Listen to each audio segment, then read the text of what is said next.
Law आणि ऑर्डरसाठी तुम्ही सगळीजण आहात त्याच्यामुळे महाराष्ट्रामध्ये, गोव्यामध्ये लॉ अँड ऑर्डर जो आहे, तो लॉ अँड ऑर्डर मेंटेन होतोय. Voice is low.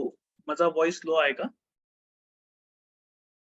नाही, व्यवस्थित आहे ऍडव्होकेट सर. मंजेरी म्हणतात आहेत की व्हॉइस इज लो. नाही, ओके. व्यवस्थित आहे, व्यवस्थित आहे. Yes, thank you, sir. So thank you so much. Thank you so much from my end. आजच्या टॉपिकला आपल्याला सुरुवात करायची. मला जो सिलेबस पाठवला गेलेला होता, त्या सिलेबस मध्ये मला सांगण्यात आलेलं होतं की हा सिलेबस MCQ पॅटर्न द्वारा IBPS आणि TCS परीक्षा घेणार आहे. M I right? मी बरोबर आहे का?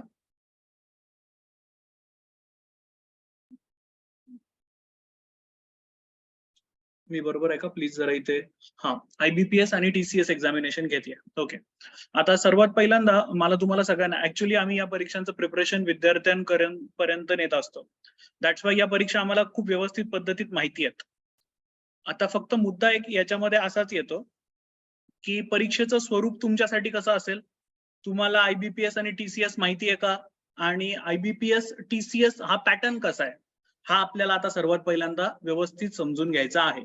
माझी स्क्रीन सगळ्यांना दिसतीये का? माझी स्क्रीन सगळ्यांना दिसतीये का? दिसत असेल तर प्लीज एकदा जरा हो म्हणा प्लीज. हो, yes sir, yes. Yes, okay, thank you sir. मी परत कन्फर्म करतोय, कारण बऱ्याच वेळेला जर ती स्क्रीन आणि ऑल जर दिसत नसेल आणि प्रॉब्लेम्स असतील तर मग प्रॉब्लेम येऊ शकतात. दॅट्स वाय आता मी माझं एक प्रेझेंटेशन जे हे तुमच्या सर्वांसाठी बनवलेलं होतं ते आधी मी सर्वात पहिल्यांदा सुरू करतोय. 1 सेकंद द्याल फक्त, माझी लाईट गेलेली आहे, इन्व्हर्टर वाजतोय, त्याला बंद करतो.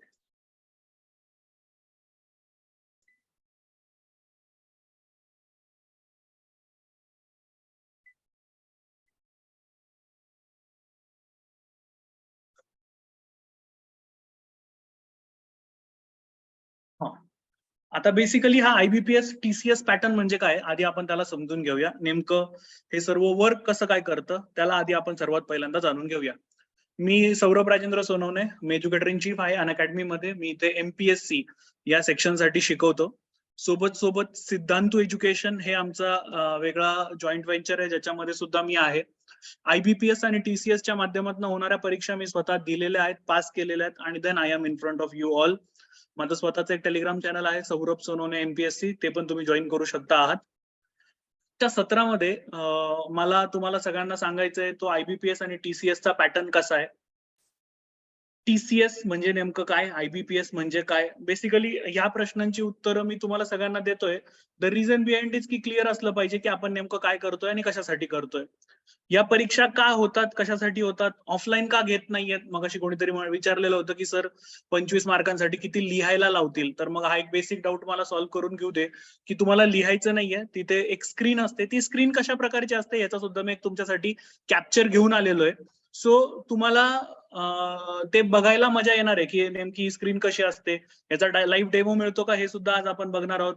हा पॅटर्न नेमका कसा आहे, परीक्षा कशा होतात, CBT ही कम्प्युटर बेस्ड टेस्ट आहे, ती म्हणजे कशी होते, बुद्धिमत्ता किंवा या गोष्टींवरती जर प्रश्न आले तर मला रफ पेपर मिळेल का, निगेटिव्ह मार्किंग असते का, मग मी माझं प्लॅनिंग कसं करू, याबद्दल मी पुढल्या 15 ते 20 मिनिटांमध्ये बोलणार आहे. TCS आणि IBPS पॅटर्न म्हणजे काय, याला जर आपण आधी सर्वात पहिल्यांदा जाणून घेऊया. बेसिकली ही जी TCS नावाची कंपनी आहे, टाटा कन्सल्टन्सी सर्व्हिसेस, आणि दुसरी कंपनी आहे IBPS, Indian banking personal selection. आता ह्या सर्वांना का आणण्यात आलेलं होतं? अच्छा, पेपर इज ऑल्सो देअर की तो डिस्क्रिप्टिव्ह आहे, 25 marks each for 4 topics. Okay, second paper hand written आहे, ठीक आहे, काही प्रॉब्लेम नाहीये. Okay, done. फर्स्ट पेपर हा मात्र तुमचा जो आहे तो MCQ पॅटर्न नुसार आहे, 25 मार्क्सला. M I right? मी बरोबर बोलतोय का? PS आणि ऍडव्होकेट रवींद्र सर.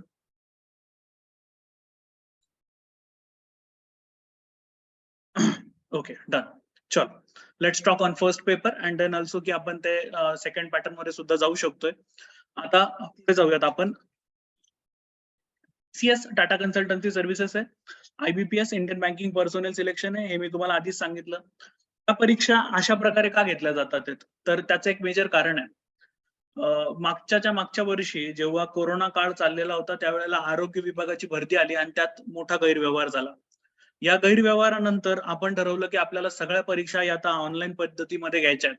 त्यात TCS आणि IBPS हे खूप चांगले स्टेक होल्डर्स होते की त्यांनी खूप चांगल्या प्रकारे पेपर्स घेतले. दॅट्स वाय मग आता सगळ्याचे सगळे पेपर हे ऑनलाईन घेण्याचं आपण ठरवलेलं आहे. आता समजा याच्यातलं कोणाला हवं असेल की सर याच्यातले पेपर कसे आलेले होते, याच्यातले GS चे पेपर कसे होते, ज्यांना मराठी खूप चांगलं हवंय त्यांना हा TCS आणि IBPS चा एक ठोकळा आहे, बी प्रकाशनाचा. तुम्हाला जर पेपर हवे असतील तर ते पेपर तुम्हाला इथनं बी प्रकाशनामधनं भेटून जातील, जे मराठीसाठी कम्फर्टेबल आहेत. जे इंग्लिश साठी कम्फर्टेबल आहेत त्यांच्यासाठी मी एक छोटीशी लिंक जरा वेळामध्ये प्रोव्हाइड करतोय. ही लिंक मला ज्यांनी कॉन्टॅक्ट केलेला होता मी त्यांच्यापर्यंत पोहोचवतो. ते सर तुमच्यापर्यंत ती लिंक जी आहे ती पोहोचवून देतील, सो दॅट तुम्ही तिथनं जीकेचा जो सगळा मेजर इंग्लिश मधला पार्ट आहे तो तुम्ही कव्हर करू शकाल. ओके, इथपर्यंत कळालेलं आहे का?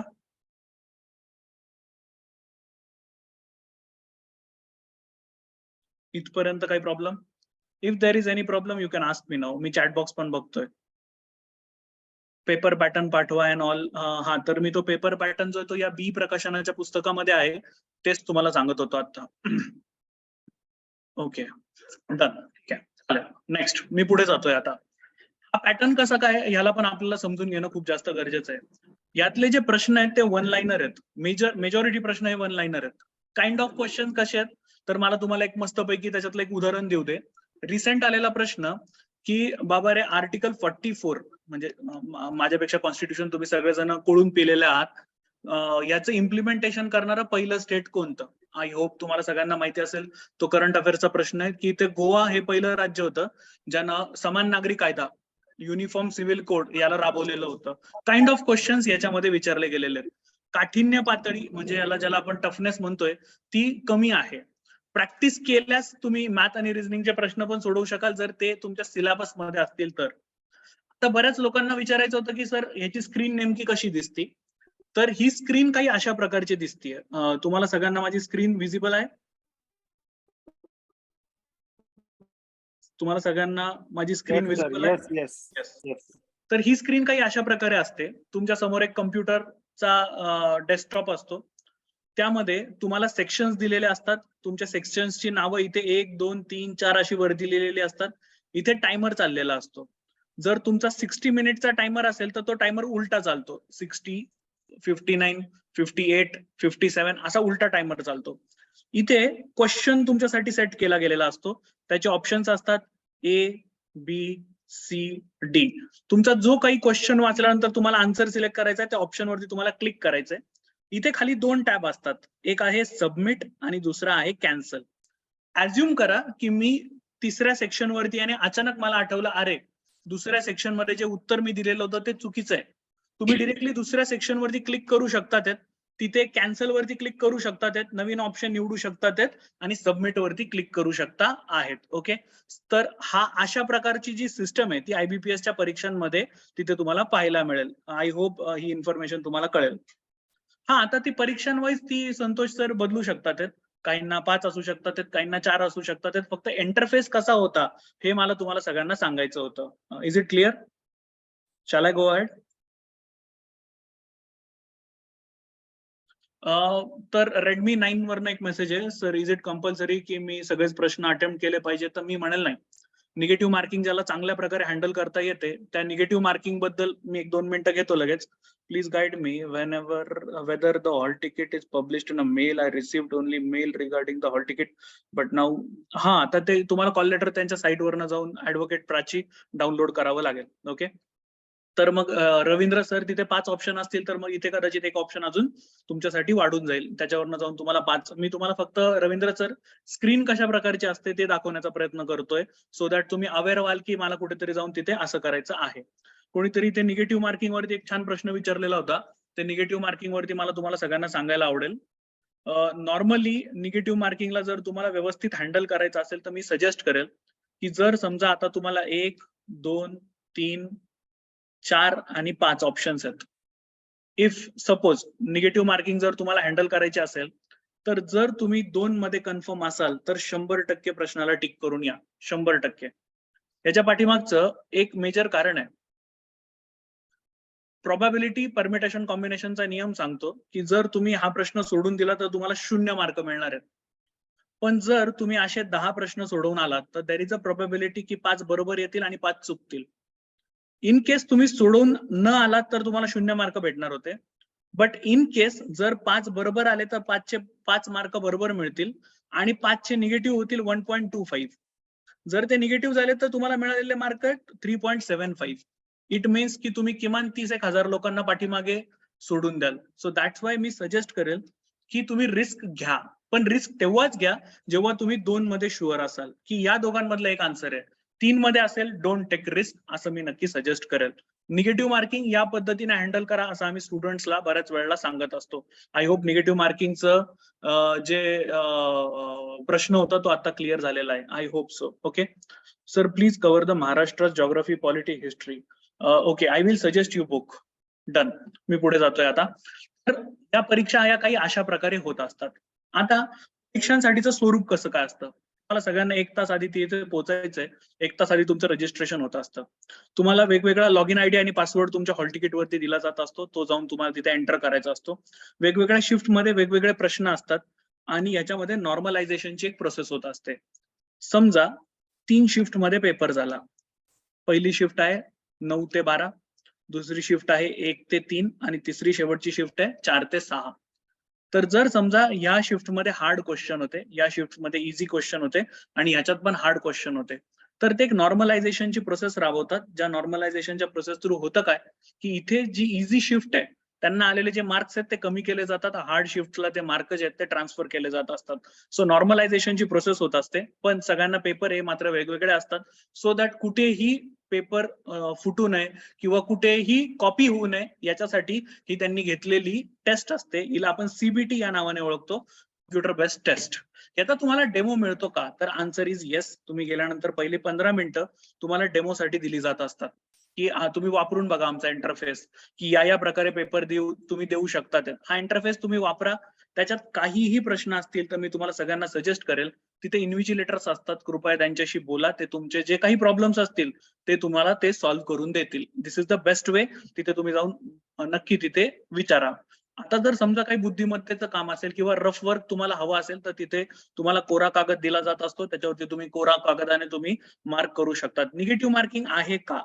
आता तुमच्या एक्झामिनेशनसाठी निगेटिव्ह मार्किंग जी आहे तिथे ती तुम्हाला दिलेली आहे. इनफॅक्ट मी गेल्यानंतर तिथे तुम्हाला सजेस्ट पण करेल की तिथे तुम्हाला 1 तास आधी बोलवलं जात असतं. 1 तास आधी तुम्हाला परीक्षा पद्धती काय आहे ती स्क्रीनवरती पूर्णपणे विजिबल असते. तिला व्यवस्थित वाचा. तुम्हाला निगेटिव्ह मार्किंग बद्दलचा पण सेकंड थॉट जो आहे मिळून जाईल. आता मला तुमच्याशी बोलायचंय ते म्हणजे जीके या सेक्शनसाठी. अगदी पुढल्या 5 ते 10 मिनिटांमध्ये करंट अफेअर्स साठी आपल्या इथे मनीष सर पण जॉईन करतील. ते माझे कॉलिग आहेत आणि ते करंट अफेअर्स खूप छान पद्धतीने आता सिद्धांत एज्युकेशन मध्ये घेतात. सो ते करंट अफेअर्स साठी व्यवस्थित तिथे तुम्हाला शिकवणार आहेत. आता जीके मधला कोणकोणता पार्ट हा विचारला जात असतो. जे नॉर्मल आलेले आयबीपीएस चे प्रश्न आहेत ते नॉर्मल आलेले आयबीपीएस चे प्रश्न, I request you to please ask questions after lecture. Normalisation मी आता इतक्यात प्रोसेस सांगितली त्याची.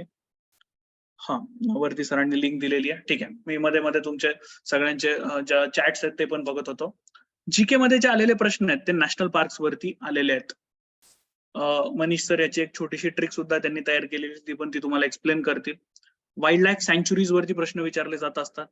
जसं की महाराष्ट्रामध्ये आत्ताच्या घडीला 6 नॅशनल पार्क आहेत. तोंडपाठ करून टाका, ते तुम्हाला उपयोगी पडतील. जीके मधला एक वेगळा पार्ट आता सध्याच्या लिंकला पाहायला मिळतोय. मी तुम्हाला सगळ्यांना सजेस्ट करेल, कृपया याला कुठेतरी लिहून घ्या. 12 ज्योतिर्लिंग, अष्टविनायक, 3.5 शक्तीपीठ आणि 11 मारुती कृपया पाठ करून जा. यावरचे प्रश्न बऱ्याच वेळेला रिपीट झालेले आहेत. काय नाही, उज्जैनला असलेल्या ज्योतिर्लिंगाचं नाव काय? अगदी एवढा इझी प्रश्न आलेला आहे. महाराष्ट्रामध्ये 12 पैकी किती ज्योतिर्लिंग आहेत? इतका इझी पार्ट देखील जीके मध्ये विचारला गेलेला आहे. तुमचं वालं जीके हे काही वेगळ्या प्रकारचं असू शकतंय. उदाहरणार्थ द हेग नावाची एक जागा आहे विच इज इन नेदरलँड्स. तर या नेदरलँड्स मध्ये 2 इम्पॉर्टंट इन्स्टिट्यूशन आहेत ज्या ज्युडिशरीशी रिलेटेड आहेत. International court of criminals, international court of justice. So तुम्हाला हे विचारलं जाऊ शकतं की यांचे हेडक्वार्टर्स कुठे आहे. सो इम्पॉर्टंट इंटरनॅशनल इन्स्टिट्यूशन्स तुम्हाला कव्हर करावे लागणार आहेत. याच्या सर्वांची मी एक लिस्ट जी आहे ती तुम्हाला प्रोव्हाइड करतोय. ज्यांनी माझ्याशी संपर्क केलेला होता मी त्यांना ती व्हॉट्सअप करून ठेवेन, ते तुमच्यापर्यंत ती प्रोव्हाइड करतील. नेक्स्ट, याच्यामध्ये विचारला गेलेला प्रश्न आहे तो म्हणजे गव्हर्नर ऑफ द स्टेट. ज्युडिशरीमध्ये गव्हर्नर्सची भूमिका ही खूप महत्वाची असते. आता जो महाराष्ट्रामधला सर्वात महत्वाचा खटला आहे त्याच्यामध्ये गव्हर्नरांच्या भूमिकेवरती सुप्रीम कोर्टाने क्वेश्चन्स विचारलेले होते. Chief ministers of the states यांच्यावरती प्रश्न आहेत. स्टेट्स आणि त्यांच्या कॅपिटल, खास करून जे आधी आपण ज्यांना 7 स्टेट्स म्हणायचो, आता ज्यांना आपण 8 स्टेट्स म्हणून ओळखतो, ते नॉर्थ ईस्टचे जे स्टेट्स आहेत ते जरा व्यवस्थित करून ठेवा. पैकी नागालँडची कॅपिटल त्यांची फेवरेट आहे, त्याच्यावरती ते परत परत प्रश्न विचारतात, which is Kohima. I hope you all know. Important articles and their use, याच्यावरचा प्रश्न मी तुम्हाला मगाशीच सांगितला की आर्टिकल 44 चा वापर करणारं पहिलं राज्य कोणतं, याच्यावरती प्रश्न ऑलरेडी येऊन गेलेला आहे आणि तो त्यांनी परत परत रिपीट केलेला आहे. किंवा the best question which was recently asked by the IBPS is, चला आता आपण बघूया पण की तुमच्यातले किती लोक याचा आन्सर जे ते करेक्ट. इथे कोणीतरी अनोटेशन काहीतरी केलेलं आहे, मी त्याला प्लीज क्लिअर करतोय. मी म्हणत होतो की जो आलेला एक बेस्ट क्वेश्चन आहे त्याच्याबद्दल मी तुम्हाला सगळ्यांना सांगत होतो, तो म्हणजे की तेलंगणाची रचना कोणत्या कॉन्स्टिट्युशनल अमेंडमेंटने झालेली आहे. कोणी मला सांगू शकेल का इथे प्लीज? मी चॅटची वरती वाट बघतोय.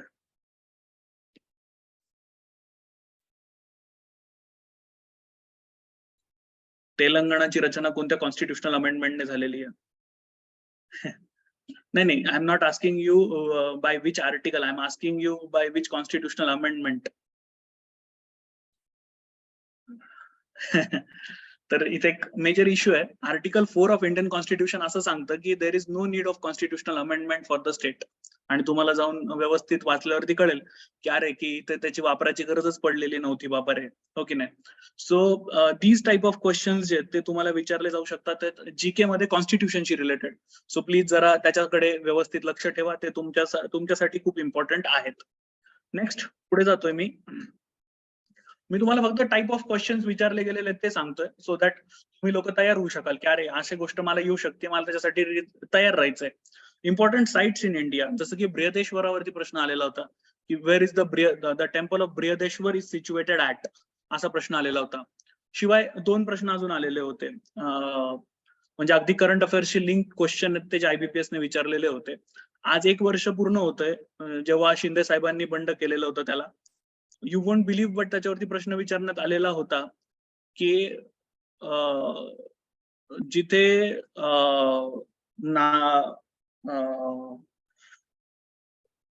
आसाममध्ये जिथे ती लोक गेलेली होती तिथे कोणत्या देवीचं मंदिर आहे, जी 51 शक्तीपीठ आहे त्यातलं एक शक्तीपीठ हे आसाममध्ये गुवाहाटीमध्ये आहे, त्याच्यावरती डिरेक्टली प्रश्न आलेला होता. इम्पॉर्टंट जजमेंट्स, जसं की केशवानंद भारतीला 70 वर्ष पूर्ण होतात, सो बी रेडी, कदाचित त्याच्यावरती तुम्हाला प्रश्न असू शकतील. जे इम्पॉर्टंट जजमेंट्स आहेत त्याच्यावरती क्वेश्चन्स हे विचारले जातात. इम्पॉर्टंट अमेंडमेंट्स आपल्यासाठी महत्वाचे आहेत. ज्युडिशियल अपॉइंटमेंटसाठी रिसेंटली काही गोष्टी केल्या गेलेल्या होत्या, त्याला सुप्रीम कोर्टाने स्क्रॅप केलं, त्यावरती क्वेश्चन असू शकतो. 97 कॉन्स्टिट्युशनल अमेंडमेंट जी सहकाराची होती तिला सुप्रीम कोर्टाने स्क्रॅप केलेलं आहे. स्टील केंद्रानं एक मेजर पाऊल उचललं. केंद्रानं भारताचे पहिले सहकार मंत्री, कोऑपरेशन मिनिस्टर इंट्रोड्यूस केले. मी म्हणजे वाट बघतोय कोणी मला सांगू शकेल का की ते भारताचे पहिले सहकार मंत्री कोण? ह्याच्यात तुम्हाला माहिती पाहिजे, ते अमित शाह साहेब आहेत म्हणून. भारताचे पहिले सहकार मंत्री अमित शाह साहेब बनलेले आहेत. नंबर ऑफ जजेस इन सुप्रीम कोर्ट, याच्यावरती रिसेंटली एक प्रश्न येऊन गेलेला होता. आत्ताच्या कंडिशनला ते आय होप तुम्हाला सगळ्यांना माहिती असतील की आत्ताच्या कंडिशनला ते 33 जज आहेत. याआधी जी संख्या होती ती 30 होती. नंतर ज्या दिवशी जम्मू काश्मीरचं बिल इंट्रोड्यूस करण्यात आलेलं होतं त्या दिवशी 3 लोकांना वाढवण्यात आलेलं होतं, सो ती बनलेली होती दॅट इज 33. ओके, नंतर हे इम्पॉर्टंट सगळेच्या सगळे सेक्टर्स आहेत ज्याच्यावरती क्वेश्चन विचारले जातात.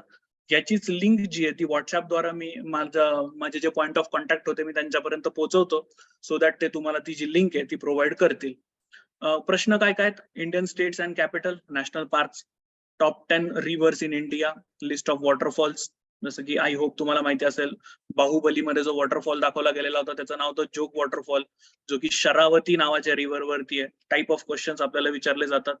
फोल्क डान्सेस, तुम्हाला माहिती पाहिजे की भरतनाट्यम कुठलं आहे, महाराष्ट्राचं कोणतं आहे.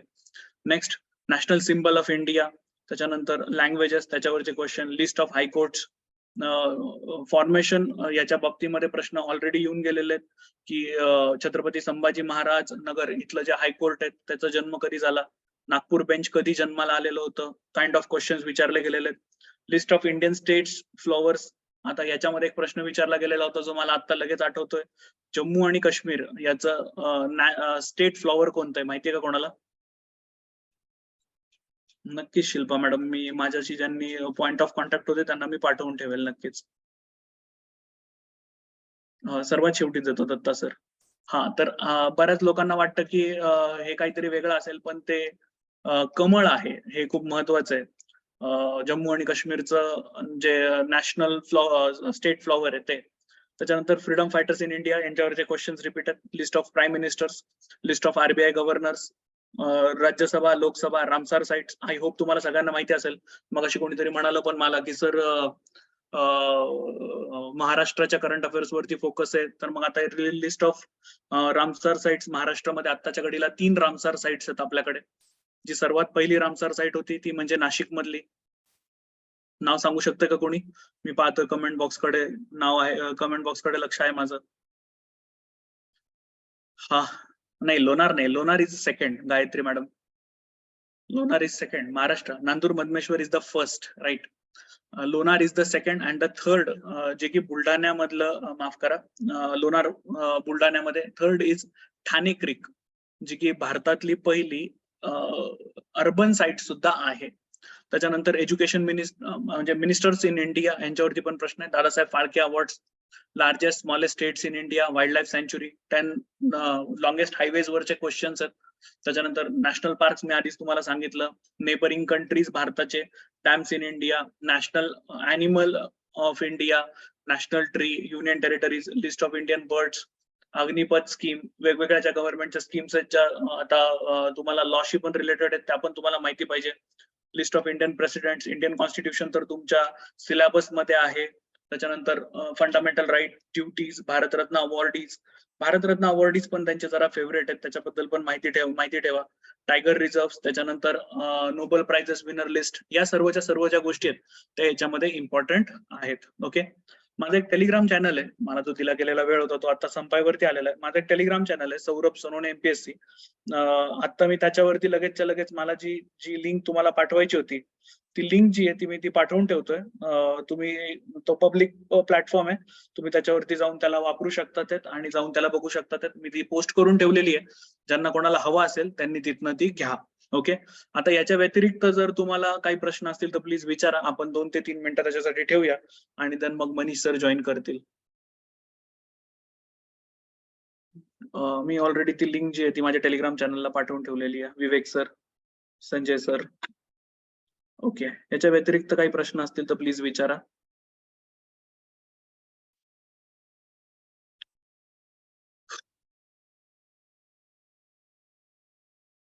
मी चॅट बॉक्स कडे लक्ष ठेवून आहे, तुम्हाला काही डोक्यात प्रश्न असेल तर प्लीज विचारा. WhatsApp number. ओके, नॉर्मलायझेशनची प्रोसेस. ही नॉर्मलायझेशनची प्रोसेस तुम्हाला मी 1-2 मिनिटांमध्ये फक्त सांगून देतो. समजा मी जसं तुम्हाला मगाशी सांगितलं की समजा 3 शिफ्ट आहेत, मॉर्निंग 9 to 12, 1 to 3 आणि मग 4 to 6. समजा या स्लाइड, या शीट्स, या तुमच्या ठरलेल्या वेळ आहेत. समजा 9चा पेपर हार्ड आला, 6चा पेपर, 4चा पेपर पण हार्ड आला आणि 3चा पेपर इझी आला, तर मग त्याला ते नॉर्मलाइज करतात. मग काय करतात, यांना जी मिळालेली मार्क आहेत ती यांच्यामध्ये ऍड करून देतात या दोघांमध्ये. ओके, याला नॉर्मलायझेशनची प्रोसेस त्यांनी म्हटलेली आहे. Test of English and reasoning, I think Manish sir is best. He can explain you.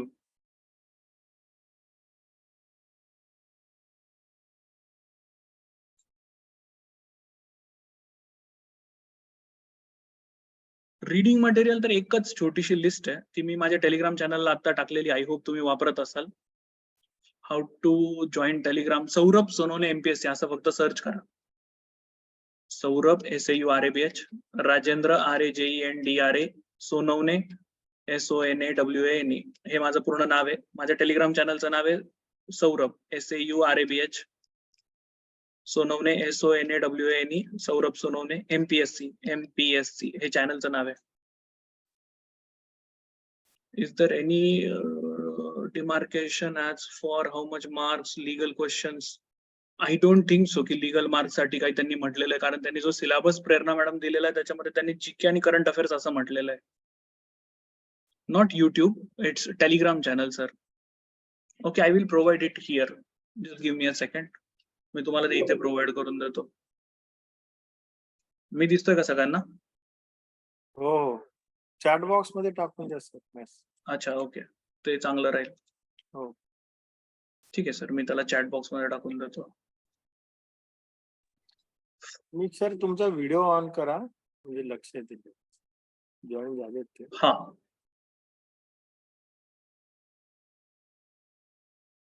Okay, done.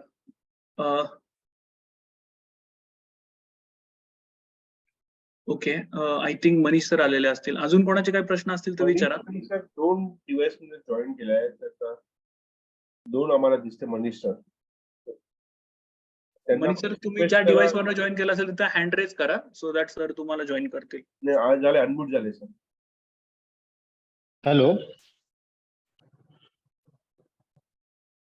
Yes sir, yes. Good evening Manish sir. Good evening sir. Sir actually मी digital स्क्रीननी केलेलं आहे, त्याच्यामुळे mobile plus digital screen दोघींनी आलेलं आहे I think.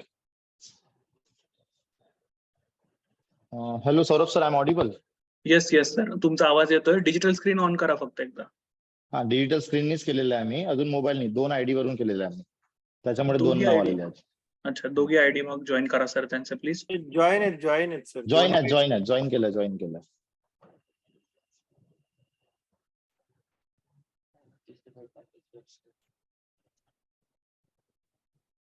हा Saurabh sir, झाल्यावर मला सांगा, मी स्टार्ट करतो मग. झालेलं आहे, माझं झालेलं आहे.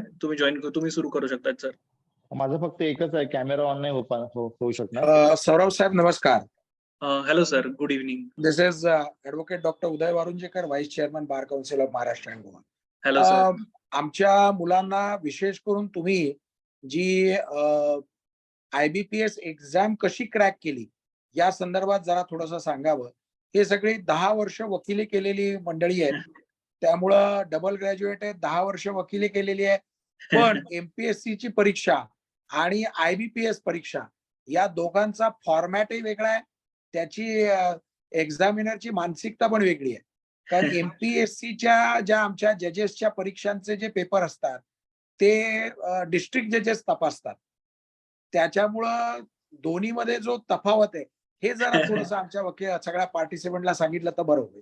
Please continue. Yes sir. Basically म्हणजे 2015ची ती मी परीक्षा दिलेली होती. या परीक्षा खूप इझी आहेत खरं सांगायचं तर. फक्त या कम्प्युटरवरती होतात. CBT ज्याला आपण नाव दिलेलं होतं, कम्प्युटर बेस्ड टेस्ट ज्याला आपण म्हणतो, तर त्या कम्प्युटर बेस्ड टेस्ट वरती या होत असतात. बाकी काठिण्य पातळी मी तर म्हणेल की याच्यातली काठिण्य पातळी एकदमच जी तुम्ही सगळ्या MPSCच्या परीक्षांचा जो अभ्यास करता ते त्याच्यासारखीच आहे. मी स्वतः सुद्धा आता MPSC साठी शिकवतोय. मी म्हणेल की उलट MPSCचा जो फॉर्मॅट आहे तो ज्याच्यातनं आपण अभ्यास केला तो हार्ड आहे. IBPS इज स्लाइट इझी, त्याच्यापेक्षा खूपच इझी आहे. म्हणजे जर आपण इकडे अभ्यास करत असू तर तिकडच्या परीक्षा आपल्याला खूप इझिली पास करता येतील अशा प्रकारच्या आहेत. 1 लाइनर क्वेश्चन्स आहेत त्याच्यामध्ये. जर आपला अभ्यास पूरक असेल तर त्याच्यामध्ये 100% स्कोर येऊ शकतोय.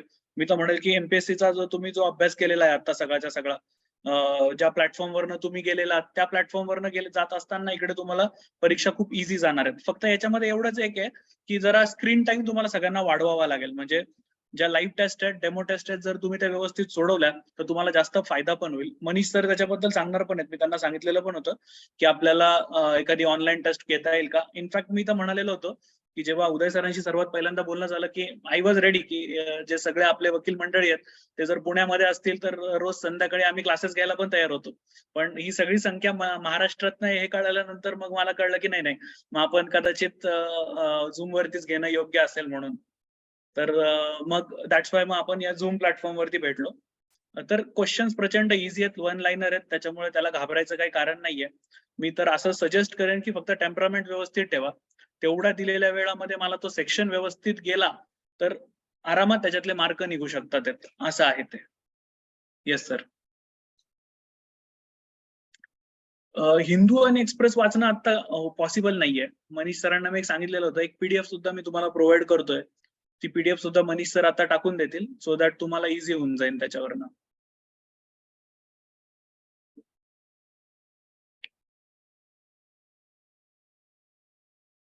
मनीष सर आलेले आहेत का? हो sir. Manish sir please continue. म्हणजे तुम्ही इथून पुढे जर करंट अफेअर्स घ्याल तर मग आपल्याला दिलेल्या वेळामध्ये संपू शकेल.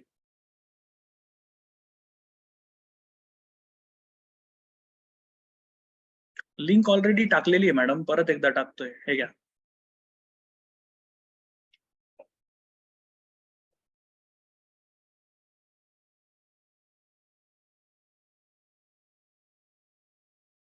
तर एकदा पाठवली मी. उदय सर, आय होप माझा आन्सर तुमच्यापर्यंत पोहोचलेला असेल. Hello sir.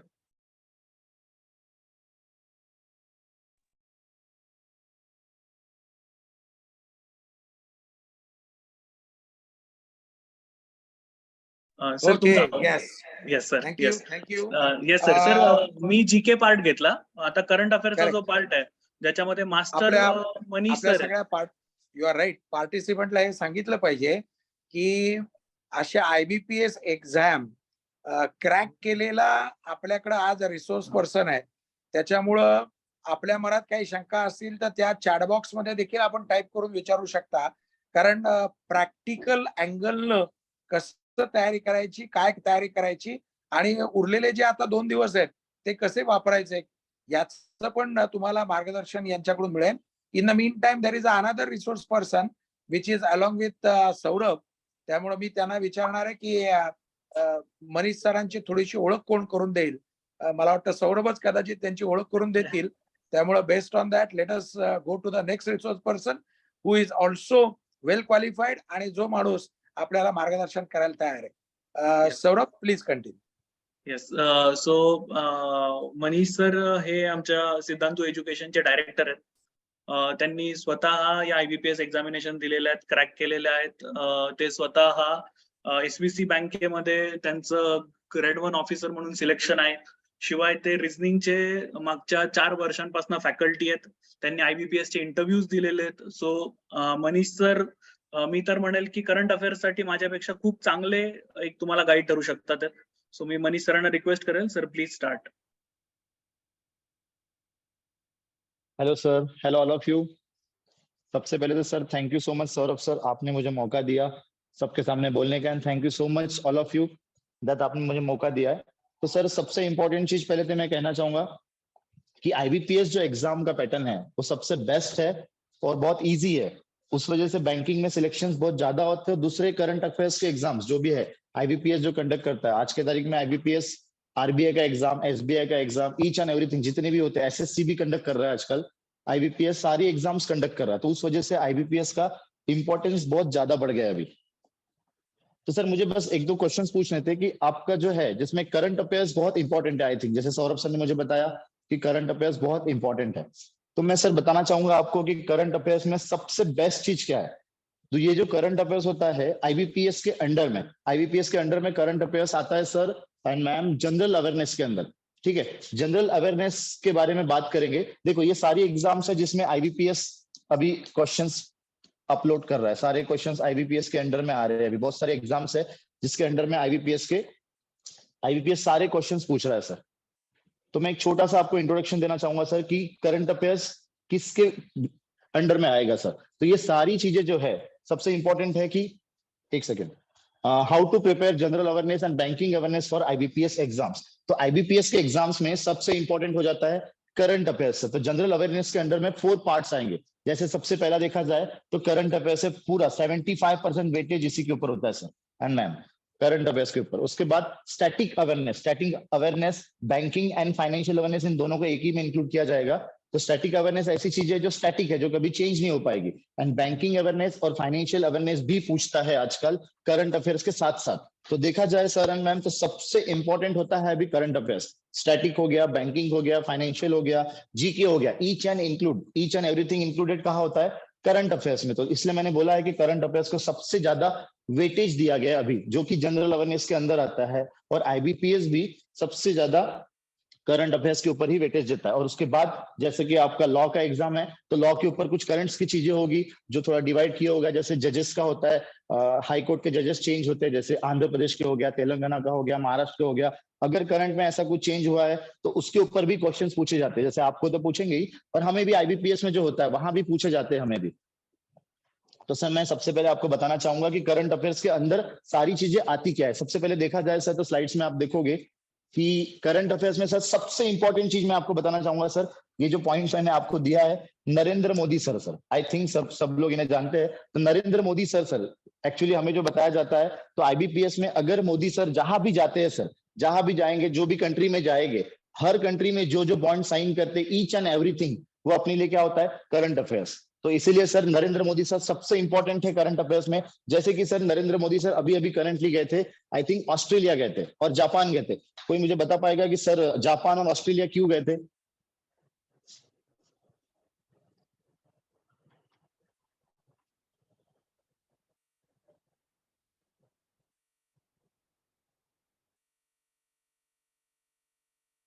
Yes yes yes, जैसे मोदी सर अभी गए थे, हाँ बिजनेस पर्पस के लिए गए थे सर, बट एग्जाम में क्वेश्चन आएगा कि नरेंद्र मोदी सर अभी जापान, जो जापान में क्या था सर? अब नरेंद्र मोदी सर जापान गए हैं तो कोई तो रीजन होगा सर, वहां पे गए होंगे। यस सर, सबसे इंपॉर्टेंट रीजन है नरेंद्र मोदी सर जापान गए थे सर G7 समिट के लिए। G7 समिट होता है, ये एक ग्रुप ऑफ 7 कंट्रीज होता है। पहले ये होता था group of 8 countries, but Russia को वहां से निकाल दिया गया, तो अभी बचा है सर G7। तो इसमें इंडिया नहीं है सर। तो जैसे क्वेश्चंस आते हैं सर, कई बार ऐसे क्वेश्चंस आएंगे मैम, ऐसे क्वेश्चंस आएंगे कि ग्रुप ऑफ 7 कंट्रीज में इंडिया इंक्लूडेड है क्या? तो मैं बताना चाहूंगा कि G7 में इंडिया इंक्लूडेड नहीं है, बट मोदी जी को स्पेशली उन्हें बुलाया गया था जापान में, जो क्योंकि G7 समिट कहाँ हुआ है? जापान में। तो अपने लिए करंट अफेयर्स का सबसे इंपॉर्टेंट क्वेश्चन क्या बनता है कि G7 समिट इस साल कहाँ हुआ था? इस साल मींस 2023 में करंट अफेयर्स में G7 का समिट कहाँ हुआ था? क्योंकि मोदी जी भी वहां गए और न्यूज में है, तो ये हो गया अपने लिए करंट अफेयर्स, जो कि इंटरनेशनल करंट अफेयर्स हो गए। तो G7 समिट कहाँ पे है? जापान में। तो ये आपके ऊपर क्वेश्चन आ सकता है सर। उसके बाद मोदी जी जापान से गए थे सर ऑस्ट्रेलिया, जापान से वो ऑस्ट्रेलिया गए थे। तो क्वेश्चन आ सकता है हमारे लिए, मैं जस्ट आपको एग्जांपल्स दे रहा हूं कि मोदी जी जहां जहां जाते हैं उसके ऊपर आईबीपीएस एक क्वेश्चन बना लेता है। तो मोदी जी कहां पे गए थे? ऑस्ट्रेलिया। ऑस्ट्रेलिया गए थे बिकॉज ऑफ क्वाड समिट। एक क्वाड समिट होता है, ये क्वाड समिट जैसे वो होता है G7 समिट, जैसे ये होता है क्वाड समिट। तो क्वाड समिट का मतलब क्या होता है? क्वाड समिट का मतलब क्या होता है? जैसे यहाँ पे 4 कंट्रीज होती है quad summit. Quad is a group of 4 members, just like USA, Australia, Japan and India. तो Modi ji after G7 summit कहाँ गए थे? ऑस्ट्रेलिया, जहां पे ऑस्ट्रेलिया में था क्वाड समिट इस बार का।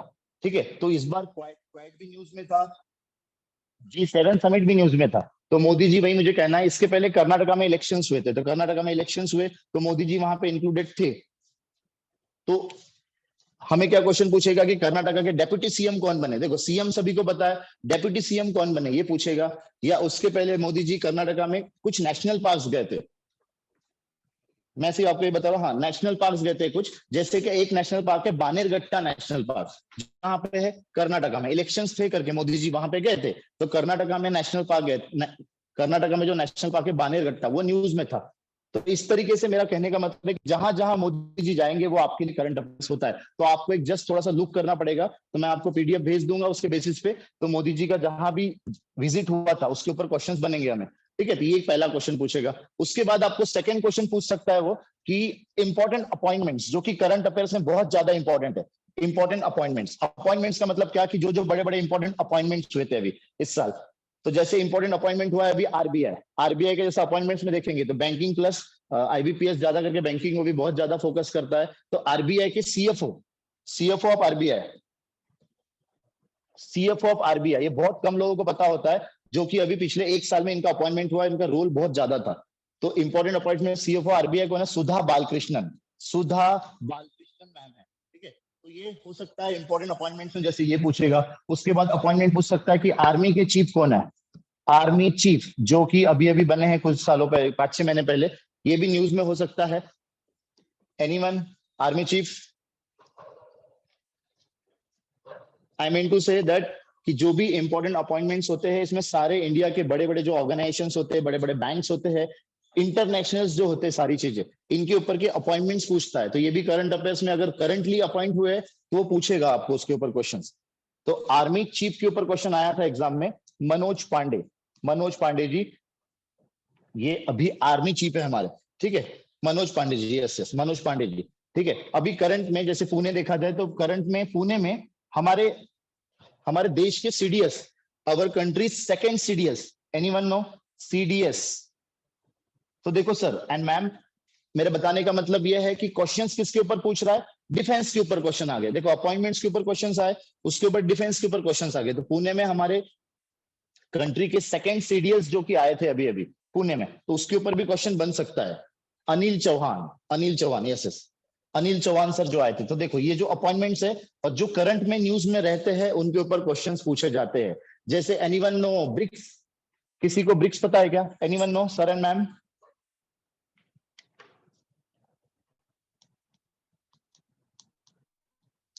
ये इंटरनेशनल ऑर्गेनाइजेशन है, हम 5 कंट्रीज को मिला के एक ग्रुप बनाए, BRICS, Brazil, Russia, India, China and South Africa, ठीक है। तो इसके ऊपर अभी क्वेश्चन आ सकता है बिकॉज इसके प्रेसिडेंट अभी जस्ट चेंज हुए हैं और ब्रिक्स के अंडर में एक बैंक बना हुआ है, उस बैंक का नाम है न्यू डेवलपमेंट बैंक। तो ये करंट में था अभी अभी। तो मेरे कहने का मतलब ये है कि करंट में बड़े बड़े ऑर्गेनाइजेशंस के बेसिस पे कुछ भी पूछ सकता है। जैसे हाँ 5 कंट्रीज, ग्रुप ऑफ 5 कंट्रीज, और अभी यहाँ पे प्लस और 4 कंट्रीज ज्वाइन हो चुके हैं, ठीक है। तो यहाँ के अभी अभी प्रेसिडेंट बने हैं दिलीमा रोसेफ,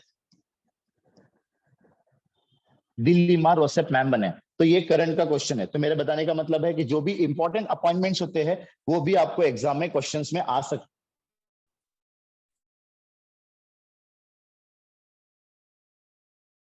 पर बहुत ज्यादा क्वेश्चंस आते हैं, और मोदी जी जहां पे इंक्लूड है उसके ऊपर बहुत ज्यादा क्वेश्चंस आते हैं। हाँ चलेगा चलेगा, कोई इशू नहीं सर। उसके बाद गवर्नमेंट स्कीम्स, ये गवर्नमेंट स्कीम्स के ऊपर भी क्वेश्चंस आते हैं। जैसे क्या होता है सर एंड मैम, जैसे हर स्टेट अपने अपने स्टेट के हिसाब से इलेक्शंस आ रहे हैं अभी, तो हर स्टेट क्या करेगा, स्कीम्स लॉन्च करता है। हर स्टेट क्या करता है, स्कीम्स लॉन्च करता है। जैसे एमपी ने एक नई स्कीम लॉन्च की अभी अभी, learn and earn scheme, learn and earn scheme launch की है एमपी ने। किसने लॉन्च की है? Shivraj Singh Chouhan is the chief minister of Madhya Pradesh. तो उन्होंने एक स्कीम लॉन्च की है, लर्न एंड अर्न स्कीम, कि पढ़ाई करना है और उसके बाद पैसा कमाना है। तो ये वाली स्कीम उन्होंने अभी लॉन्च की है। तो ये अभी अभी लॉन्च हुई है, तो उसके बेसिस पे भी आपको क्वेश्चंस आ सकते हैं करंट अफेयर्स में, ठीक है। गवर्नमेंट स्कीम बहुत सारी होती है, हर स्टेट अपनी अपनी स्कीम्स लेके आता है, ठीक है। उसके बाद स्पोर्ट्स के ऊपर करंट अफेयर्स आ सकते हैं। स्पोर्ट्स एक बहुत ईजी पार्ट होता है। देखो सर एंड मैम, आईबीपीएस क्या करता है, हर फील्ड में 2-2 मार्क, 3-3 मार्क डिवाइड करता है।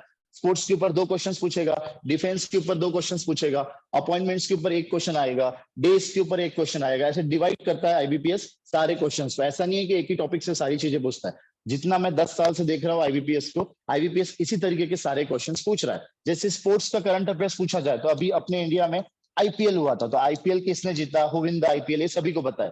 क्वेश्चन पूछेगा सर वो कि आईपीएल कौन से नंबर का एडिशन था, यानी आईबीपीएस क्वेश्चन अभी पूछ रहा है, थोड़ा ट्रिकी क्वेश्चन पूछ रहा है। सभी को पता होता है कि आईपीएल किसने जीता है, चेन्नई ने जीता है, बट आईपीएल कौन से नंबर का एडिशन था? ये 16, yes yes, very good, 16th number का एडिशन था आईपीएल का। उसके बाद वो क्वेश्चन पूछेगा आईपीएल में, पूरे आईपीएल में सबसे ज्यादा विकेट्स किसने लिए पूरे आईपीएल में। ये अभी अभी लेटेस्ट का स्पोर्ट्स का करंट अफेयर्स है। तो आई वांट टू से कि ये करंट अफेयर्स इस तरीके से पूछेगा स्पोर्ट्स के। पूरे आईपीएल में सबसे ज्यादा विकेट्स लिए अभी युजवेंद्र चहल ने लिया है सबसे ज्यादा विकेट्स, 187 विकेट्स। तो इस पे बहुत लोगों का ध्यान नहीं जाता है। तो इस तरीके से आईबीपीएस क्वेश्चन पूछेगा स्पोर्ट्स के ऊपर। चहल ने किया है 187 विकेट्स। चहल है, ठीक है। स्पोर्ट करंट अफेयर्स के ऊपर अगर देखा जाए तो मैं लास्ट में आपको थोड़ा सा डिटेल में जानकारी दूंगा इसके बारे में। इस बार इंडिया में स्पोर्ट्स बहुत ज्यादा इंपॉर्टेंट है और आई थिंक आपको भी थोड़ा बहुत स्पोर्ट्स के ऊपर क्वेश्चन पूछेगा, क्योंकि इस बार इंडिया में है वर्ल्ड कप है 50 ओवर्स का। 50 ओवर्स का इस बार इंडिया में वर्ल्ड कप है। 2023 का वर्ल्ड कप इंडिया में है इस बार, तो इसीलिए इसके ऊपर क्वेश्चंस बन सकते हैं। ये है करंट अफेयर्स इस बार का, ठीक है ना सर एंड मैम। ये है वर्ल्ड कप के ऊपर, तो इसके ऊपर भी क्वेश्चंस आएंगे वर्ल्ड कप के ऊपर। लास्ट में मैं आपको बता दूंगा कि कहाँ कहाँ वर्ल्ड कप्स हुए और अगले साल कहाँ वर्ल्ड कप होने वाला है, नेक्स्ट 4 to 10 ईयर्स में वर्ल्ड कप कहाँ कहाँ होने वाले, वो भी आपको एग्जाम में क्वेश्चंस आ सकते हैं, बिकॉज वर्ल्ड कप न्यूज में है अभी, ठीक है। उसके बाद इंपॉर्टेंट इंडेक्स की बात करते हैं। इंपॉर्टेंट इंडेक्स के ऊपर भी क्वेश्चंस आते हैं। इंडेक्स का मतलब क्या होता है? एक नॉर्मल इंडेक्स देखा जाए तो हैप्पीएस्ट इंडेक्स, अभी एक रिपोर्ट आई है हैप्पीएस्ट इंडेक्स की। हैप्पीएस्ट इंडेक्स एक इंडेक्स निकालता है, एक ऑर्गेनाइजेशन है वर्ल्ड का जो कि इंडेक्स निकालते हो, कंपनी है जो इंडेक्स निकालती है। तो हैप्पीएस्ट इंडेक्स में इंडिया का रैंक क्या है? क्वेश्चन ऐसे पूछेगा हैप्पीएस्ट इंडेक्स में इंडिया का रैंक क्या है। तो ये इंडेक्स की रैंकिंग सारी आ चुकी है, तो हमें थोड़ा सा, मैं पीडीएफ में आपको सारी चीजें दे दूंगा। 126 रैंक है हैप्पीएस्ट इंडेक्स में इंडिया। तो क्वेश्चन आएगा वहां पे कि हैप्पीएस्ट इंडेक्स में टॉप पे कौन है? टॉप पे फर्स्ट, सेकेंड एंड थर्ड, ऐसे टॉप 3 क्वेश्चंस आते हैं एग्जाम में। नेपाल नहीं है सर, मैम नेपाल नहीं है, और इंडिया टॉप पे नहीं है हैप्पीएस्ट कंट्री। आई थिंक आप सभी को पता होगा इंडिया में इतने हैप्पीएस्ट लोग नहीं है, सारे हैप्पीएस्ट लोग उधर बैठे हुए हैं। यस, सारे हैप्पीएस्ट लोग बैठे हुए हैं। फिनलैंड सबसे हैप्पीएस्ट कंट्री है, ठीक है। तो टॉप 3 पूछ सकता है, या तो इंडिया की रैंकिंग पूछ सकता है। फिनलैंड है, डेनमार्क है और आइसलैंड, ये टॉप के 3 कंट्रीज है, ठीक है। हैप्पीएस्ट इंडेक्स में इंडिया का रैंक पूछ सकता है आपको, 126 रैंक है। या तो पूछेगा टॉप पे कौन सी कंट्री है, या सेकंड पे कौन सी कंट्री है, या थर्ड पे कौन सी कंट्री है। ऐसे क्वेश्चंस हैप्पीएस्ट इंडेक्स के ऊपर क्वेश्चंस हो सकते हैं। जैसे इंडेक्स में देखा जाए तो हेनली पासपोर्ट इंडेक्स ने पूरे वर्ल्ड में सबसे स्ट्रॉन्गेस्ट पासपोर्ट कौन से कंट्री का है, ये भी करंट का न्यूज है, अभी अभी इसके ऊपर रिपोर्ट आई। स्ट्रॉन्गेस्ट पासपोर्ट, तो इंडेक्स के ऐसे आते, स्ट्रॉन्गेस्ट पासपोर्ट इंडेक्स आया है, तो इंडिया का रैंक है इसमें 85th, और सबसे स्ट्रॉन्गेस्ट पासपोर्ट में जापान टॉप पे है। तो इस तरीके के क्वेश्चंस आ सकते हैं इंडेक्स के ऊपर, इस तरीके के क्वेश्चंस आ। Yes ma'am, yes Neema ma'am, yes good. Japan passport में 85th नंबर पे इंडिया है और जापान है टॉप पे। तो मेरे कहने का मतलब है कि इंडेक्स में इस तरीके से आपको आईबीपीएस क्वेश्चंस पूछ सकता है। उसके बाद बैंकिंग करंट अफेयर्स के ऊपर आपको क्वेश्चंस आ सकते हैं, बैंकिंग के करंट अफेयर्स के ऊपर, बैंकिंग बोलो या आपके जो भी लॉ के हिसाब से करंट अफेयर्स के ऊपर क्वेश्चंस आ सकते हैं। बैंकिंग में क्वेश्चंस आ सकते हैं, जैसे 2-4 बैंकों के एमडी एंड सीईओ चेंज हुए अभी मैं आपको थोड़ा सा लास्ट में मैंने डिटेल में दिया है, उसके बारे में बाद में बता दूंगा आपको। बैंकिंग करंट अफेयर्स के ऊपर भी क्वेश्चंस आ सकते हैं। अपॉइंटमेंट्स हो सकता है, बैंक ने कोई ऐप लॉन्च किया हो तो उसके ऊपर क्वेश्चंस आ सकते हैं। जैसे अभी एक बैंक न्यूज में आ रहा है, फेडरल बैंक ने अभी एक न्यूज में, तो बहुत लोगों को पता ही नहीं है कि फेडरल बैंक गवर्नमेंट बैंक है या प्राइवेट बैंक है। फेडरल बैंक, तो फेडरल बैंक का हेडक्वार्टर बहुत लोगों को नहीं पता होता है। तो आईबीपीएस क्या करता है, जिनको सबके हेडक्वार्टर्स पता होते हैं उसमें से ऐसे बैंक सिलेक्ट करता है जिसके हेडक्वार्टर्स बहुत लोगों को पता ही नहीं होते। तो फेडरल बैंक का हेडक्वार्टर कहाँ है, जैसे एक क्वेश्चन पूछना था मुझे, Federal Bank, anyone knows? Sir lecture झाल्यावर टाकतो मी पीडीएफ ग्रुपवर, माझ्याकडे नॅशनल पार्कची ट्रिक्स आहेत, सगळे पीडीएफ्स आहेत। क्वेश्चन झाल्यावर टेलिग्राम चॅनलवर मी टाकून देईन, सरांशी डिस्कशन करून मी सगळे पीडीएफ टाकतो। Yes Shalini madam good. Federal bank का हेडक्वार्टर अलुवा केरला, वहां पे स्टेट नहीं पूछेगा आपको, वहां पे सिटी पूछेगा, बिकॉज सिटी थोड़ा सा टफ होता है। तो जो बैंक न्यूज में होगा, यस गुड, जो बैंक न्यूज में होगा उसके ऊपर आपको क्वेश्चंस पूछे जाएंगे, ठीक है। उसके बाद national and international current affairs, national और इंटरनेशनल करंट अफेयर्स पूछ सकते हैं आपको। और लास्ट में डिफेंस के ऊपर भी आपको करंट अफेयर्स पूछ सकते हैं। अब डिफेंस के ऊपर क्या क्वेश्चंस पूछेंगे, जैसे डिफेंस के हिसाब से कोई मिसाइल लॉन्च हुई हो, जैसे एक्सरसाइजेस होते हैं, जैसे 2 कंट्रीज होती है, 2 कंट्रीज के ऊपर आपको क्वेश्चंस पूछ सकते हैं। जैसे अभी अभी जस्ट अभी 5-6 दिन पहले इंडिया एंड मालदीव्स के बीच में एक्सरसाइज हुई है, इंडिया एंड मालदीव्स के बीच में एक एक्सरसाइज हुई है, तो पूछेगा आपको कि इंडिया एंड मालदीव्स के बीच में कौन सी एक्सरसाइज हुई है। ये डिफेंस का करंट अफेयर्स है। इक्विवेरिन एक्सरसाइज हुई है इंडिया एंड मालदीव्स के बीच में। क्या होता है इसमें, दो कंट्रीज मिलके military exercises, navy exercises, air force की एक्सरसाइजेस करते हैं। तो वो कंट्रीज के आपको वो एक्सरसाइज का एक नाम डिसाइड होता है इक्विवेरिन।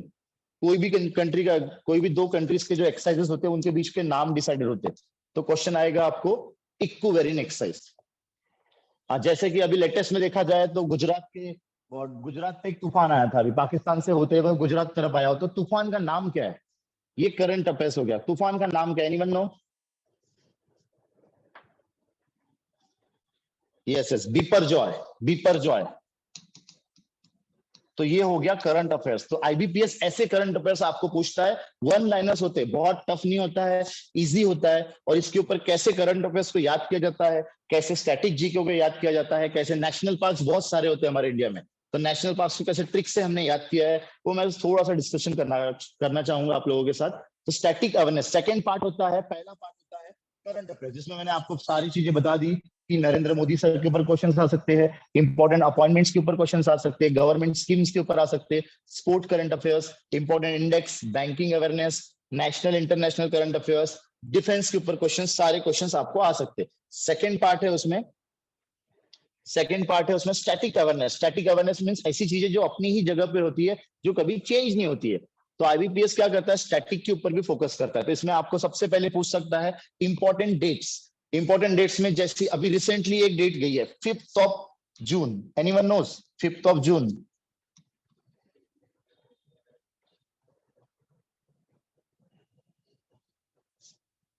यस, एनवायरमेंट डे 5th जून को क्या था, एनवायरमेंट डे। ठीक है, उसके बाद क्वेश्चन पूछेगा आपको 21 जून, क्योंकि ये लेटेस्ट में अभी आई थिंक सभी को पता होगा 21 जून। चलो बहुत अच्छा। योगा डे सभी को पता है, योगा डे। तो इस तरीके से जो भी आपका जब भी एग्जाम होगा उसके एक महीना पहले, एक महीना आगे का, या वो महीने के कुछ भी क्वेश्चंस, डेट्स पूछ सकता है, इंपॉर्टेंट डेट्स। 21 जून हो गया, जैसे 23 दिसंबर। एनीवन नोज 23 दिसंबर?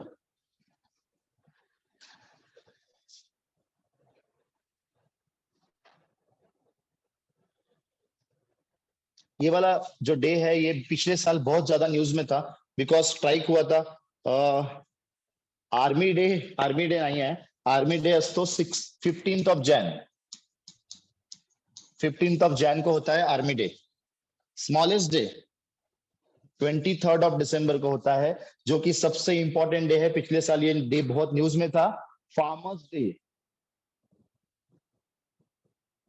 डे। तो ये छोटे छोटे क्वेश्चंस होते हैं जो कि न्यूज में होते हैं। इस तरीके से आपको जो भी डे न्यूज में रहेगा वो डे के ऊपर आपको क्वेश्चंस पूछ सकता है, 23 दिसंबर फार्मर्स डे, 25 दिसंबर गुड गवर्नेंस डे, 25 दिसंबर गुड गवर्नेंस डे। तो इस तरीके से इंपॉर्टेंट डेज पूछ सकता है आप सभी को। उसके बाद पहला हो गया। सेकेंड टाइप है important national parks. Second type होता है जो कि स्टैटिक में सबसे इंपॉर्टेंट होता है, नेशनल पार्क्स। तो नेशनल पार्क जैसे क्या है सर, मैम मैं बताना चाहूंगा, अभी आई थिंक आप सबने ये न्यूज सुनी होगी कि एक नेशनल पार्क में किसी चित्ता की डेथ हो गई थी। आई थिंक सभी ने सुना होगा, वो नेशनल पार्क न्यूज में आया था और वो चित्ता का नाम बहुत ज्यादा न्यूज में आया था। Yes, Kunnu national park. अभी नेशनल पार्क का नाम फेमस हो गया तो ये करंट में आ गया है, तो इसके ऊपर आपको क्वेश्चन आ सकता है। कुन्नू नेशनल पार्क, एक चीता था जिसका नाम था शाशा,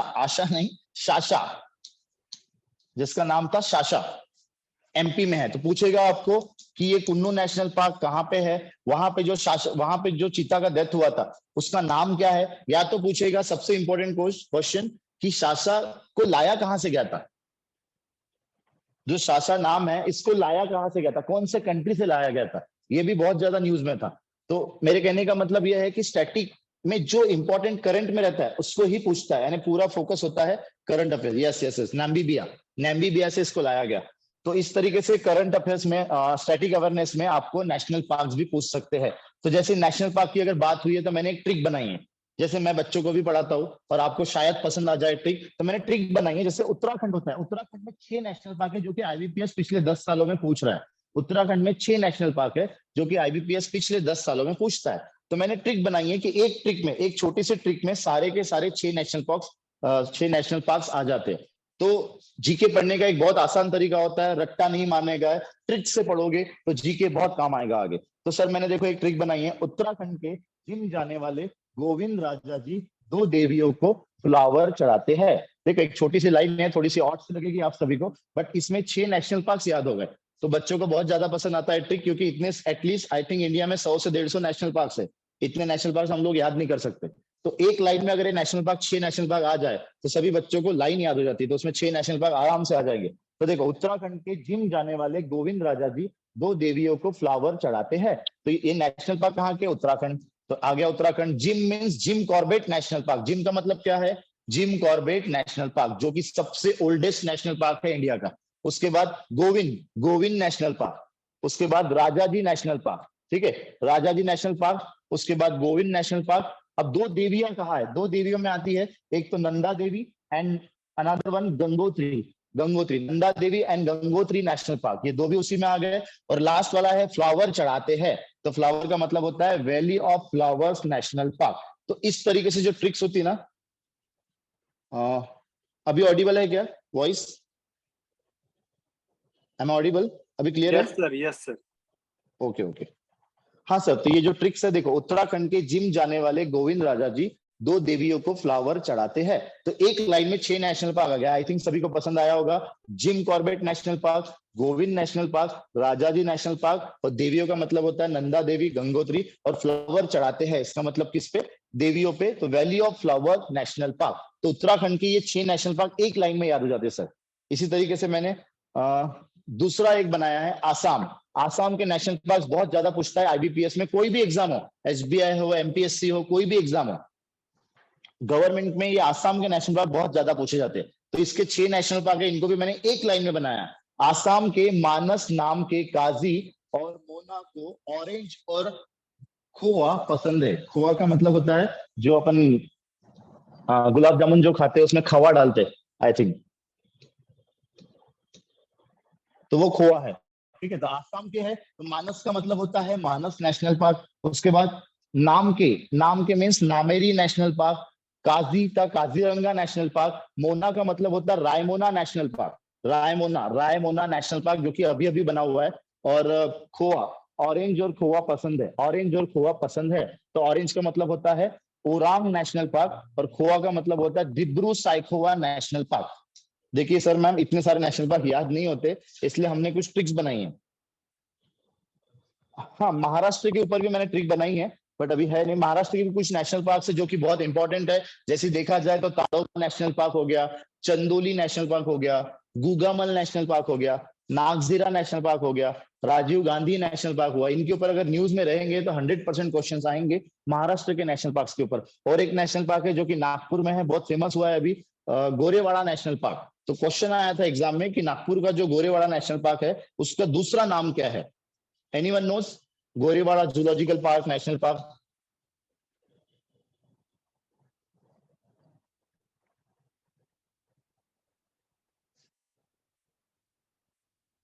हाँ, नागपुर का गोरेवाड़ा नेशनल पार्क है।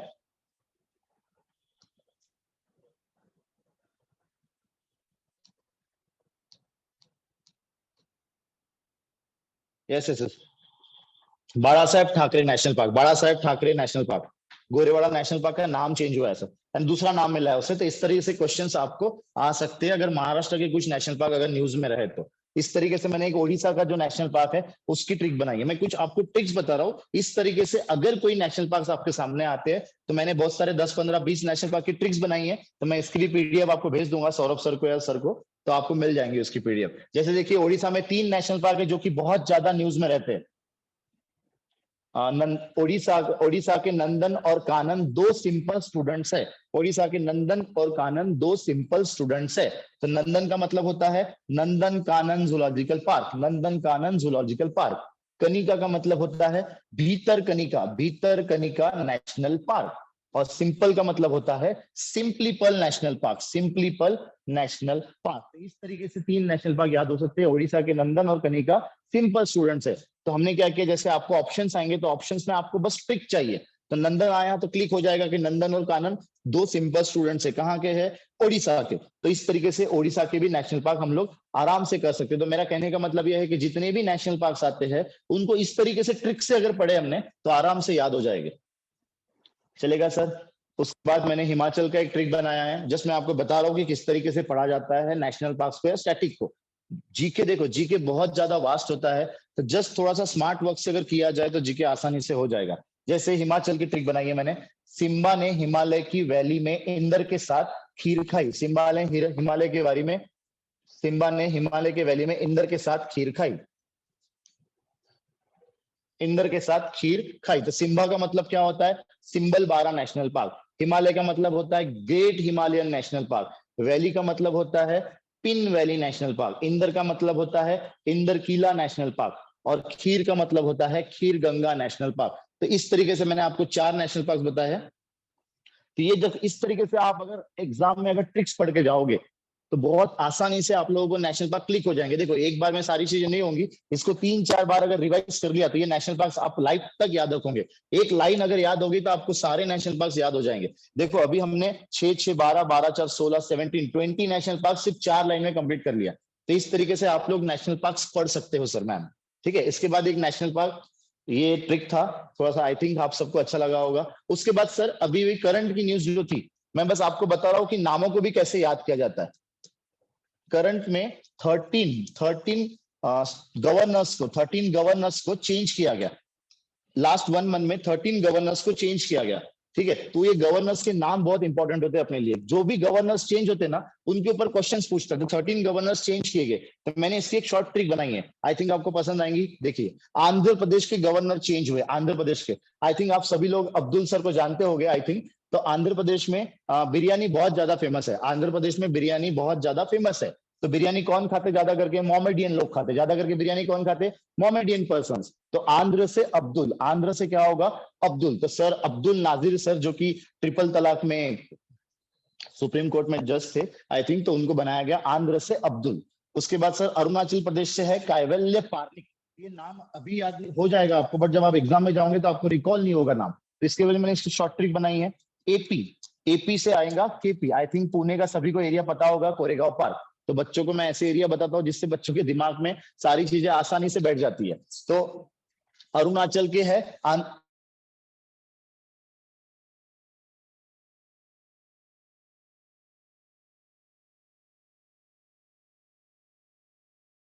नॉर्मली देखा जाए तो आसाम में चाय पत्ती की फार्मिंग होती है, चाय पत्ती की खेती होती है, चाय पत्ती की फार्मिंग होती है। बट हमें ट्रिक में याद करने के लिए आसाम में किसकी फार्मिंग होती है, गुलाब की। आसाम में गुलाब की फार्मिंग होती है, इसलिए आसाम में जो आसाम की जो गवर्नर है वो है गुलाब चंद कटारिया।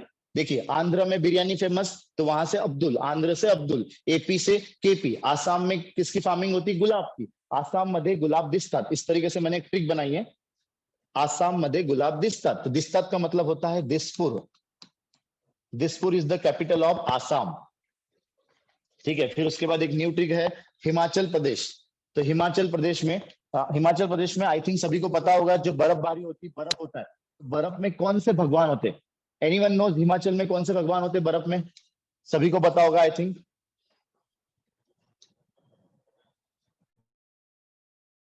ओके, बहुत बढ़िया। तो मैंने ट्रिक बनाई है कि हिमाचल में बर्फ होता है, बर्फ में कौन से भगवान बैठते हैं, शिव जी। इसलिए वहां के गवर्नर कौन हो गए, शिव प्रसाद शुक्ला। आई थिंक ये सारे गवर्नर्स 3 इयर्स तक तो रहेंगे, तब तक सभी का एग्जाम निकल जाएगा। ठीक है, तो हिमाचल में बर्फ में बस ध्यान रखना कि बर्फ में कौन से भगवान होते हैं, तो कौन से भगवान होते हैं, शिव भगवान। अब मुझे बताइए, शिव जी के गले में क्या होता है, शिव जी के गले में क्या होता है, नाग होता है। तो नाग से एक स्टेट बनता है, क्या स्टेट बनता है, नागालैंड। तो ट्रिक बनी है, हिमाचल में बर्फ है, बर्फ में कौन से भगवान, शिव भगवान। तो बस शिव दिखा तो आप ट्रिक कर सकते हो, शिव प्रसाद शुक्ला। ठीक है, फिर शिव जी के गले में क्या होता है, नाग। तो नाग से एक स्टेट बनता है नागालैंड। तो नागालैंड में गवर्नर है शिव जी के पुत्र, कौन है, गणेशन। शिव जी के पुत्र कौन है, गणेश। इसलिए यहाँ के गवर्नर कौन बने, La Ganesan is the governor of Nagaland. तो इस तरीके से करंट अफेयर्स में जो नई चीजें चेंजेस होती है उनको ट्रिक से पढ़ेंगे तो बहुत आसानी से हो जाता है। हिमाचल में बर्फ में शिव जी के गले में नाग, तो नागालैंड से गणेश जी। तो La Ganesan is the governor of Nagaland. उसके बाद सर मणिपुर का मैंने एक ट्रिक बनाया है, जैसे उइके मैम है, Anusuiya Uikey is the governor of Manipur. तो उइके मैम के लिए मनी बहुत इंपॉर्टेंट है। उइके मैम के लिए मनी बहुत इंपॉर्टेंट है। मनी का मतलब होता है मणिपुर। मनी बहुत इंपॉर्टेंट है। इंपॉर्टेंट का मतलब होता है IMPHAL, Imphal. Imphal is the capital of Manipur. तो उइके मैम के लिए मनी बहुत इंपॉर्टेंट है। अभी क्लियर है क्या आवाज please? Sir yes sir, clear है। Okay sir. हाँ, उइके मैम के लिए मनी बहुत इंपॉर्टेंट है। तो जो चीजें मैं डिस्कस कर रहा हूँ ना, हर चीज में कुछ ना कुछ ट्रिक है। उइके मैम के लिए मनी इंपॉर्टेंट है, तो मनी से मणिपुर आ गया। इंपॉर्टेंट का मतलब होता है इम्फाल। ठीक है, अब ये एक ट्रिक है लद्दाख। ये बच्चों को बहुत ज्यादा पसंद आई और आराम से ये चीजें याद हो गई। अब जैसे सर देखो, लद्दाख, लद्दाख में बर्फ होता है, बर्फ में बहुत ज्यादा ठंड होती है। तो मुझे जस्ट बच्चों को बताना था, इसलिए जस्ट ऐसे ट्रिक में बनाया मैंने, ऐसा नहीं कि कुछ गलत था। तो लद्दाख में ठंड बहुत होती है, तो ठंड में गांव वाले ज्यादा करके क्या पीते हैं, जैसे देखा जाए तो ठंड में बहुत लोग पियेंगे, चाय पियेंगे, बट हमें जैसे याद करना है, जैसे हमें याद करना, तो लद्दाख में गांव वाले ठंड में क्या पीते, बीड़ी पीते। ठंड में क्या पीते, बीड़ी पीते। तो लद्दाख में ठंड होती है, ठंड में लोग क्या पीते, बीड़ी। इसलिए वहां के गवर्नर का नाम क्या है, BD Mishra. BD Mishra ji is the governor of Ladakh. तो इस तरीके से गवर्नर्स के नाम हमने याद किए सर। आई थिंक सबको समझ में आया होगा थोड़ा बहुत। तो आंध्र से है अब्दुल, एपी से है केपी। आसाम में किसकी खेती होती है, गुलाब की। आसाम मध्ये गुलाब दिसतात। दिसतात यानी Dispur is the capital of Assam. Himachal में बर्फ होता है, तो बर्फ में है शिव जी। उनके गले में होता है नाग, तो नाग से होते हैं उन्हीं के पुत्र, शिव जी के पुत्र है गणेश। लद्दाख में ठंड बहुत होती है, तो ठंड में लोग क्या पीते, बीड़ी। इसलिए वहां के गवर्नर का नाम है बीडी मिश्रा। और उइके मैम के लिए मनी बहुत इंपॉर्टेंट है, तो मनी का मतलब होता है मणिपुर। तो Anusuiya Uikey is the governor. तो इस तरीके से ये 13 गवर्नर्स में से मैंने 1 2 3 4 5 7 गवर्नर्स आपको बताया है। और भी है जो कि ट्रिक में आते हैं, बट समय बहुत ज्यादा कम है, इसलिए मैं बस बता रहा हूँ कि किस तरीके से जीके को याद किया जाता है। अब सबसे इंपॉर्टेंट ये छोटा सा एक ट्रिक बता रहा हूँ आपको सर। त्रिपुरा, त्रिपुरा एक स्टेट है। तो त्रिपुरा, मेघालय और नागालैंड में अभी अभी इलेक्शंस हुए। त्रिपुरा, मेघालय एंड नागालैंड, यहाँ पे अभी अभी इलेक्शंस हुए। तो इलेक्शंस हुए तो वहां पे उसकी कैपिटल, उसके चीफ मिनिस्टर्स एंड उसके गवर्नर, ये सब आपको पूछेगा सर। ये सब आपको पूछ सकता है, कुछ भी पूछ सकता है इसमें से। तो मैंने ट्रिक बनाई जो कि बच्चों को बहुत अच्छे से याद हो गई है। सिंपल सी ट्रिक है। त्रिपुरा के मानिक आर्य अगरबत्ती का बिजनेस करते हैं। त्रिपुरा के मानिक आर्य अगरबत्ती का बिजनेस करते हैं सर। तो देखो, ऐसे ट्रिक बनाओ सर जो सबके जबान में रहे, जो सभी को याद हो। ऐसी प्रोफेशनल ट्रिक बनाएंगे तो याद नहीं होगी किसी को। तो त्रिपुरा आ गया स्टेट, मानिक आ गया, Manik Shah is the chief minister of Tripura. Satyadev Arya, Arya का मतलब होता है Satyadev Arya. Satyadev Arya is the governor of Tripura. और अगरबत्ती का बिजनेस करते हैं सर। अगरबत्ती का मतलब होता है अगरतला। त्रिपुरा की कैपिटल होगी अगरतला। तो सर एक लाइन अगर अच्छे से पढ़ लिया तो त्रिपुरा की चारों चीजें आ जाएगी। अगर सेपरेटली इनको पढ़ने गए तो 2 दिन तक याद रहेगा, फिर हम सब भूल जाएंगे सर। तो इसलिए मैंने ट्रिक बनाई है। त्रिपुरा के मानिक आर्य अगरबत्ती का बिजनेस करते हैं। इसको 2-3 बार रिवाइज किया सर, तो त्रिपुरा की सारी चीजें आपको पता होगी। ठीक है, अगरबत्ती का मतलब होता है अगरतला। नेक्स्ट बनाई है मैंने मेघालय। ये थोड़ा सा बहुत अच्छी ट्रिक है जो कि आपको भी याद हो जाएगी। मेघा और संगमा की शादी शिलोंग में फागु पंडित ने की है। मेघा और संगमा की शादी शिलोंग में फागु पंडित ने की है। तो इसमें सर देखो, सीएम भी आ गया, गवर्नर भी आ गया, कैपिटल भी आ गया। Meghalaya, Megha means Meghalaya, Sangma means Conrad Sangma is the CM of the Meghalaya. Shillong में शादी हुई है, तो Shillong is the capital of Meghalaya. And Phagu Pandit, तो Phagu Chauhan is the governor of Meghalaya.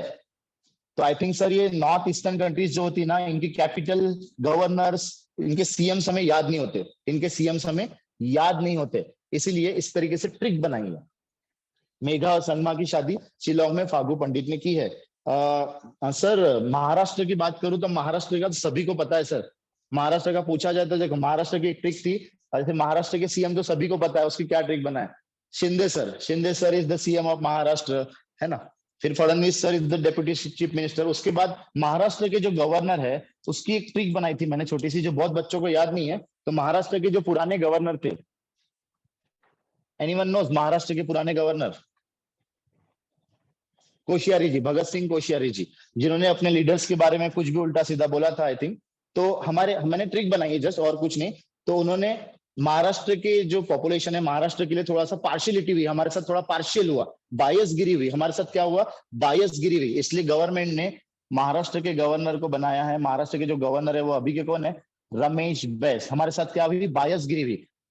पुराने जो गवर्नर थे उन्होंने हमारे साथ बहुत कुछ किया, हमारे लीडर के बारे में बहुत कुछ बोला, इसलिए हमारी जनता के साथ, महाराष्ट्र के पॉपुलेशन के साथ बायसगिरी हुई। इसलिए महाराष्ट्र गवर्नमेंट ने किसको बनाया? इंडियन गवर्नमेंट ने रमेश बैस को गवर्नर बनाया महाराष्ट्र का। Ramesh Bais, yes yes. तो सर ट्रिक्स है, इसके बाद जो भी जीके के क्वेश्चंस पढ़ेंगे, ट्रिक से अगर पढ़ोगे तो आपको याद रहेगा, अगर ऐसे रट्टा मारोगे तो याद नहीं होगा सर। इस तरीके से हमने बनाया। जैसे नागालैंड का एक ट्रिक है, नागालैंड में गणेश जी की कृपा से रियो को कोहिनूर मिला। रियो को कोहिनूर मिला। नागालैंड एक स्टेट है।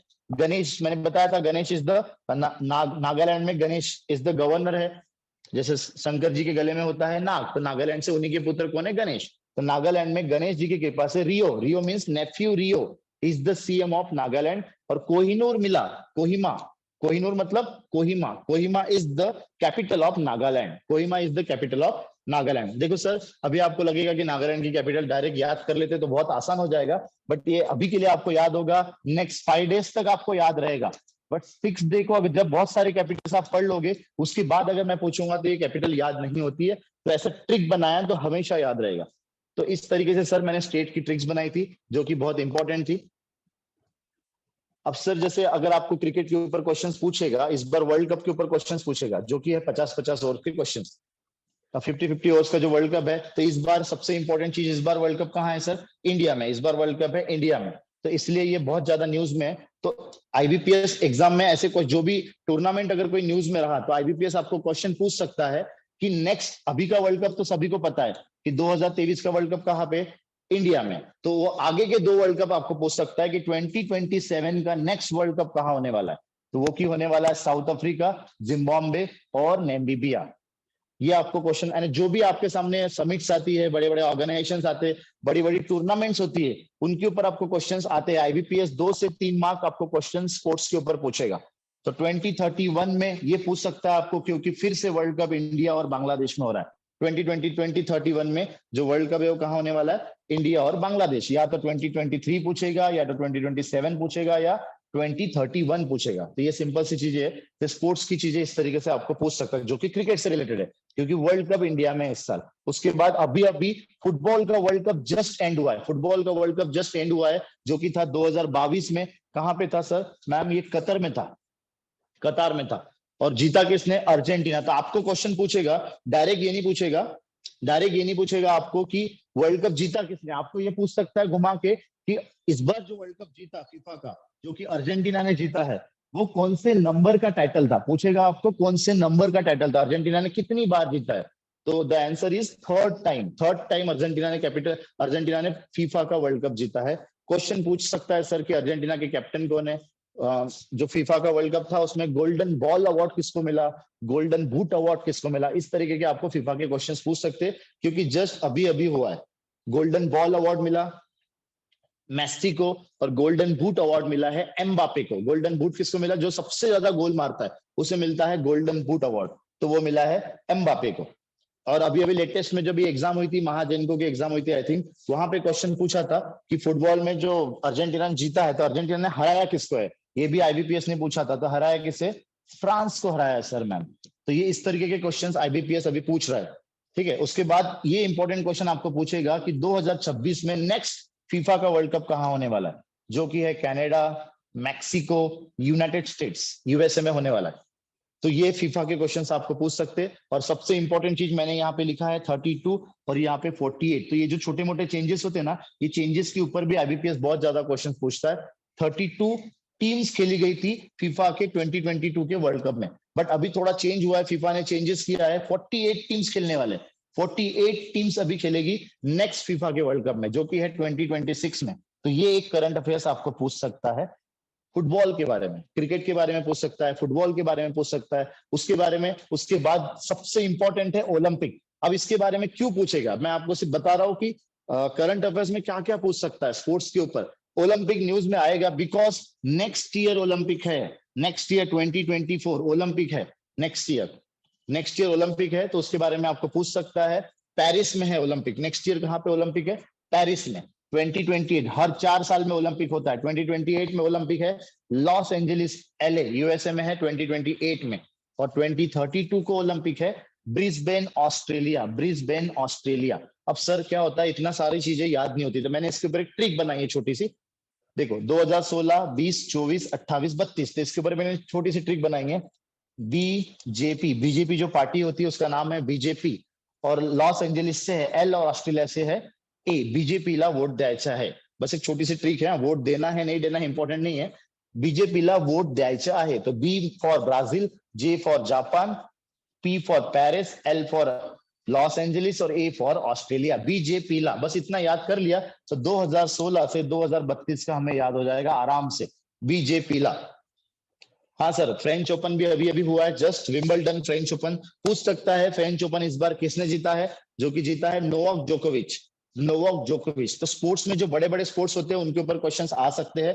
फ्रेंच ओपन में क्वेश्चन आएगा किसने जीता है मेंस में, नोवाक जोकोविच ने जीता है। तो क्वेश्चन पूछेगा कि नोवाक जोकोविच रिलेटेड टू विच कंट्री, ऐसे क्वेश्चन आ सकते हैं, क्योंकि न्यूज में है तो सर्बिया, न्यूज में है तो क्वेश्चन आएगा सर्बिया। तो ओलंपिक के ऊपर भी क्वेश्चन आ सकते हैं, लॉन टेनिस के ऊपर क्वेश्चंस आ सकते हैं, सारे ओलंपिक में तो सारे स्पोर्ट्स आ गए, तो यहाँ पे पूछेगा क्योंकि 2024 में ओलंपिक है। तो आई थिंक आप सभी को पता समझ में आ गया होगा कि स्पोर्ट्स में किस तरह से क्वेश्चंस आ सकते हैं। इसकी शॉर्ट ट्रिक्स बनती है, अभी समय इतना नहीं है, नहीं तो मैं बता रहा था, तो इसकी बहुत सारी शॉर्ट ट्रिक्स बनती है, शॉर्ट ट्रिक्स के ऊपर सारे क्वेश्चंस होते हैं। तो आई थिंक सर आप सभी को आइडिया मिल गया होगा। जैसे सर एक छोटा सा एक बता दूं कि newly appointed MD and CEOs in news, अभी अभी इनका अपॉइंटमेंट हुआ है, MD एंड CEO का अभी अभी अपॉइंटमेंट हुआ है। तो बैंक ऑफ बड़ौदा, जैसे देखो बैंक ऑफ बड़ौदा के MD एंड CEO कौन बने, देवदत्त चंद बने, अभी अभी बने, इसलिए ये न्यूज में है। तो बैंकिंग अवेयरनेस में इनके ऊपर आपको क्वेश्चन आ सकते हैं अगर पूछा तो। करंट में देवदत्त चंद बने बैंक ऑफ बड़ौदा के MD एंड CEO, तो क्वेश्चन पूछ सकता है बैंक ऑफ बड़ौदा का हेडक्वार्टर कहाँ पे, जो कि है बड़ौदा में। तो इस तरीके से क्वेश्चन आ सकते हैं। इंडियन ओवरसीज बैंक का हेडक्वार्टर कहाँ पे है, चेन्नई में। तो मैंने एक शॉर्ट ट्रिक बनाई है, जिसके भी स्टार्टिंग में अगर इंडियन होता है तो उसका हेडक्वार्टर होता है चेन्नई। जो भी गवर्नमेंट बैंक्स है, Indian banks and Indian overseas bank का हेडक्वार्टर कहाँ होगा, चेन्नई।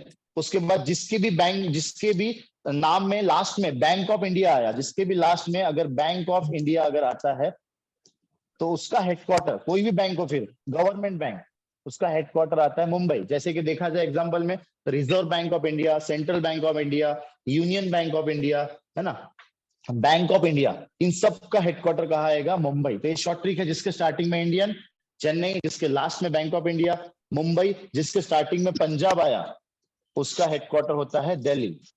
तो सर बैंकिंग अवेयरनेस में इस तरीके से आपको क्वेश्चंस आ सकते हैं। तो करंट अफेयर्स में क्वेश्चंस पूछेगा बिकॉज न्यूज में है। तो आई थिंक सर आप सभी को समझ में आ गया होगा। नेशनल पार्क्स हो गए, मैंने अभी भी बताई आपको, और भी स्पोर्ट्स के ऊपर क्वेश्चंस पूछ सकते हैं, बता दिया मैंने आपको। इंपॉर्टेंट इंटरनेशनल ऑर्गेनाइजेशंस के आपको ऊपर क्वेश्चंस पूछ सकते हैं, जैसे कि बहुत सारे बैंक्स है, नाबार्ड बैंक है, सिडबी है, IRDAI है, इनके ऊपर भी क्वेश्चंस आते हैं। अगर न्यूज में रहे तो उनके हेडक्वार्टर्स कहाँ पे है। इंपॉर्टेंट डैम्स के ऊपर क्वेश्चंस आ सकते हैं। डिफेंस की जो एक्सरसाइजेस मैंने आपको बताई उनके ऊपर क्वेश्चंस आ सकते हैं। बुक्स एंड ऑथर्स के ऊपर क्वेश्चंस आ सकते हैं। अभी अभी IBPS ने एग्जाम में क्वेश्चन पूछा था, युवराज सिंह, किसी को पता है क्या? आई थिंक सर बताइए प्लीज मैम। युवराज सिंह के नाम से एक बुक लिखी गई थी, उस बुक का नाम क्या, ये एग्जाम में क्वेश्चन पूछा था। युवराज सिंह,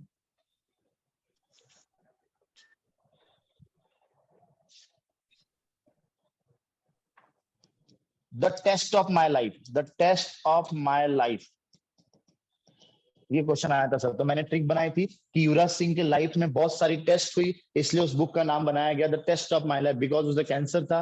तो सर इस तरीके से बुक्स के ऊपर भी क्वेश्चंस आ सकते हैं, और भी चेरीज के ऊपर भी क्वेश्चंस आते हैं। कोई बड़ा नेता, कोई बड़ा प्लेयर हो, कोई बड़ा आर्टिस्ट हो, अगर उसके ऊपर किसी की डेथ हो जाती है तो उसके ऊपर भी आपको क्वेश्चंस आ सकते हैं सर। तो ये सारी चीजें है स्टैटिक अवेयरनेस के ऊपर, और सेम चीजें बैंकिंग और फाइनेंशियल अवेयरनेस के ऊपर भी इसी तरीके से सारी चीजें आपको पूछ सकता है। RBI, SBI, नाबार्ड के बारे में, मॉनेटरी पॉलिसी के बारे में, repo rate, reverse repo rate, ये सब चेंज होते हैं। अगर चेंज हुआ है लेटेस्ट में तो उसके ऊपर आपको क्वेश्चंस आ सकते हैं। सेबी हो गया, IRDA आ गया। सेबी के ऊपर एक क्वेश्चन आया था, आई थिंक सभी को पता होगा, who is the first women chairman of CB, who is the first women chairman of CB. ये क्वेश्चन अभी अभी लेटेस्ट में पूछा गया था, बिकॉज वुमेन है तो वुमेन के ऊपर भी क्वेश्चन आते हैं।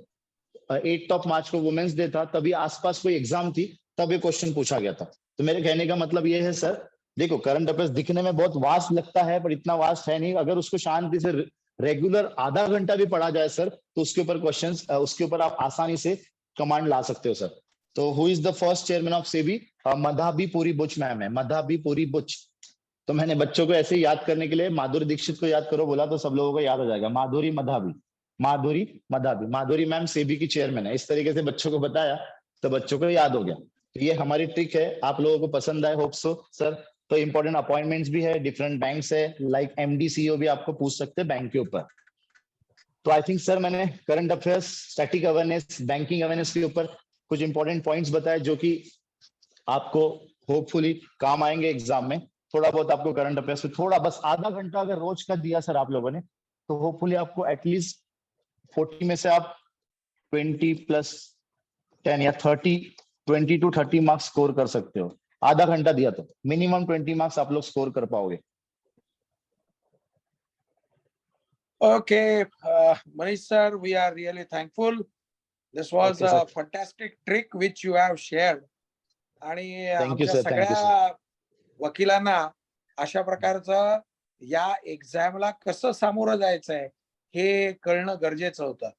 या सगळ्या तुमच्या छोट्या छोट्या ट्रिक्स मुळे आम्हाला सगळ्यांना भरभरून फायदा होणार आहे. त्यामुळे मनीष सर आणि सौरभ सर या दोघांचंही आम्ही भरभरून धन्यवाद व्यक्त करतो. But before I forget, let me tell you, आता Thank you, थोडे sir. दिवस शिल्लक राहिलेले आहेत. सो हो, sir. Therefore sorry, yes please come in. All right. So उद्याच्याला आपण या सगळ्या लेक्चर सिरीजचा समारोप करणार आहोत. कारण काही लोकांनी आम्हाला खाजगीमध्ये असं सांगितलं बार काउन्सिलमध्ये की सर तुम्ही एवढं सगळं छान करताय, परंतु ह्या सगळ्या ह्याच्यामध्ये आम्हाला अभ्यास करायला वेळ मिळत नाहीये. त्यामुळे आता तुम्हाला उद्याच्याला आपण याचा समारोप करायचा ठरवलेला आहे. 29 मेला चालू झालेली ही सगळी प्रक्रिया उद्याच्याला 21 जून असेल. सो ऑलमोस्ट एवढे सगळे दिवस आपण जे रोज संध्याकाळी भेटत होतो, उद्याच्याला समारोप असेल. We will request all our speakers to join online. आपले चेअरमन असतील, आपले बीसीआयएम चे मेंबर असतील, आणि ते आपल्याला वर्ड ऑफ विजडम उद्याच्याला सांगतील. प्रत्येक रिसोर्स पर्सनला आपण साधारणतः 3 मिनिटं उद्याच्याला प्रॅक्टिकल काय होण्याची शक्यता आहे हे आपल्याला समजावून सांगण्यासाठीच आपण त्यांना विनंती करणार आहोत. So that they will tell us की कुठले कुठले काय काय इम्पॉर्टंट टॉपिक्स आहेत. त्यामुळं हा जो सगळा प्रकार आहे तो उद्याच्याला आपण हे संपवणार आहोत. परंतु परीक्षा ही आपल्या सगळ्यांच्या क्षमता टेस्ट करणारी असते. त्या परीक्षेमध्ये सक्सेसफुल कसं व्हायचं याच्या ट्रिक्स सौरभ सरांनी, मनीष सरांनी आपल्याला सांगितल्या. बाकीच्याही रिसोर्स पर्सननी आपल्याला भरभरून शिकवलेलं आहे. आणि we are really grateful and thankful to all those participants की ज्या पार्टिसिपंट्सनी आपल्याला भरभरून शिकवलं आणि एक वेगळी नजर आपल्याला दिली. They have taught us how to prepare for this exam. We are really grateful for your support. Bar council ही जी काही ऍक्टिव्हिटी केलेली होती त्याच्यात तुम्ही सहभागी झालात, म्हणूनच ही स्कीम यशस्वी होऊ शकलेली आहे. चांगले जजेस ही काळाची गरज आहे आणि चांगले जजेस हे चांगल्या वकिलांमधून जातात. त्यामुळे आपल्या मधल्या चांगल्या वकिलांना चांगले जजेस बनण्याकरता शुभेच्छा. With this now I am returning this mic to the coordinator. Coordinator please propose vote of thanks.